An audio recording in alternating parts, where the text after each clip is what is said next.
Hey guys, Dr. Walla here from Prestige Animal Hospital in Fontana, California. Today we're going to help you better understand cat heartworm.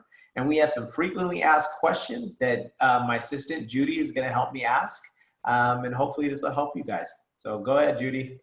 All right. So first question, Dr. Walla, what is a sign my cat has heartworm?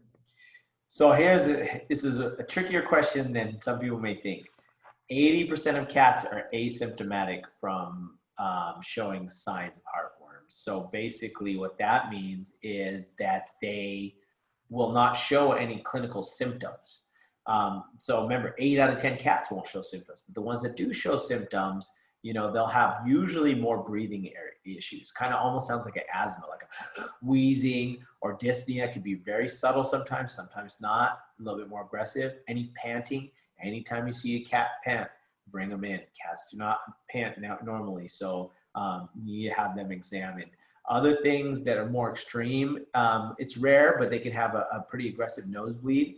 Sometimes some cats can get something called thromboembolism, where they throw a blood clot and almost, their back legs go cold and they can't really move them too much. So these are just some of the signs, but more respiratory signs you would see in a kitty cat. Okay. And then how soon after they are infected will a cat show a sign of heartworm? That's a really hard question because, like we said, a lot of cats don't even show symptoms. So it can vary from cat to cat. Just keep in mind, if you're showing any kind of respiratory sign symptoms, or not eating, lethargy, eating less, bring your cat in and we can examine them. Okay. And is heartworm painful?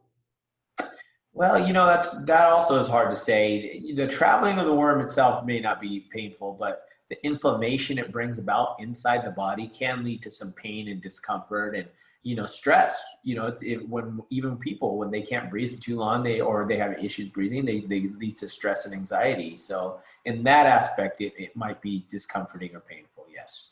Okay. And then are heartworms visible? Heartworms are not visible like other parasites. How people think, oh, I can see a worm on a poop from a dog or a cat or something to that extent. No, they're not visible. They travel in the blood. The only way they're visible is with imaging, X-rays and ultrasound. But otherwise, no, they're internal. They're inside the body. Okay. Are there other conditions that could be caused by heartworms? Well, I guess, like we said, inflammatory conditions of the lungs. That's the number one in cats, is that, yes, it's a worm that may live in the heart, but it causes severe inflammation and respiratory signs in the lungs. Okay. And then last question, what should I ask my veterinarian about heartworm disease? You should definitely ask about prevention, testing, and lifestyle changes, when we can get tested, when to put them on prevention, and I think these are the main questions you should be asking. And I think if you have any other questions regarding heartworm, please visit our website, prestigeanimalhospital.com, or schedule an appointment with us if you have concern about any of those symptoms that we mentioned, and we can go from there. We look forward to helping you guys. Take care.